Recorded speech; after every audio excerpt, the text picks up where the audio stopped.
T20 world cup కు ముందు team India చివరి సిరీస్ ఆడబోతోంది. న్యూజిలాండ్ తో టీ20లో తలబడబోతోంది. వరల్డ్ కప్ కు సన్నాహకంగా 5 మ్యాచ్ల సిరీస్ ను వినియోగించుకోవాలని డిసైడ్ అయింది. కివీస్ తో సిరీస్ లో టీమ్ కాంబినేషన్ పైన క్లారిటీకి రాబోతోంది. అయితే న్యూజిలాండ్ తో తొలి 3 మ్యాచ్లకు తిలక్ వర్మ అందుబాటులో లేడు. తొలి 3 మ్యాచ్ల కోసం జట్టులోకి శ్రేయస్ అయ్యర్ వచ్చాడు. గాయంతో వాషింగ్టన్ సుందర్ సైతం టీ20 సిరీస్ కు దూరమయ్యాడు. వాషింగ్టన్ సుందర్ స్థానంలో జట్టులోకి రవి బిష్నోయ్ వచ్చాడు. అయితే తుది జట్టులో ఎవరుంటారనేది ఆసక్తి రేపుతోంది. నిజానికి టాప్ ఆర్డర్ లో ఒక ఓపెనర్ గా అభిషేక్ శర్మ బరిలోకి దిగుతాడు. అభిషేక్ శర్మ ఫామ్ టీమిండియాకు అడ్వాంటేజ్ అవుతుంది. టీ20 జట్టులో శుభ్మన్ గిల్ చోటు దక్కించుకోలేకపోయాడు.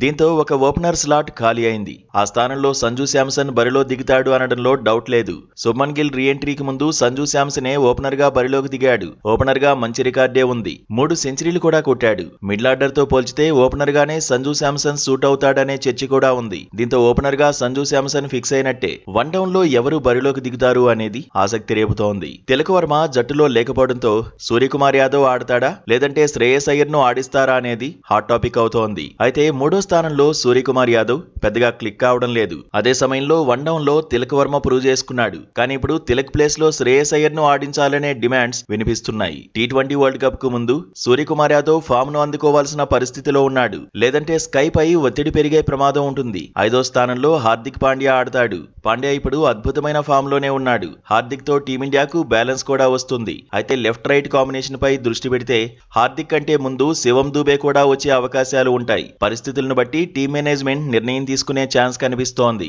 ఇద్దరు పేస్ బౌలింగ్ ఆల్రౌండర్లే 5వ స్థానం 6వ స్థానంలో వస్తారు. సౌత్ ఆఫ్రికాతో సిరీస్ లో అవకాశం దక్కించుకొని రింకు సింగ్ ఇప్పుడు టీ20 జట్టులోకి రీ ఎంట్రీ ఇచ్చాడు. ఫినిషర్ గా 7వ స్థానంలో ఆడడం ఖాయంగా కనిపిస్తోంది. 8వ స్థానంలో స్పిన్ ఆల్రౌండర్ అక్షర్ పటేల్ బరిలోకి దిగుతాడు. పేస్ విభాగాన్ని జస్ప్రీత్ బుమ్రా లీడ్ చేస్తాడు. స్పెషలిస్ట్ స్పిన్నర్ గా జట్టులో వరుణ్ చక్రవర్తి ఉంటాడు. పరిస్థితులను బట్టి కుల్దీప్ ను లేదంటే హర్షదీప్ సింగ్ ను జట్టులోకి తీసుకునే అవకాశాలు ఉంటాయి. టీ20 సిరీస్ లో టీమిండియానే ఫేవరెట్ గా బరిలో దిగబోతోంది.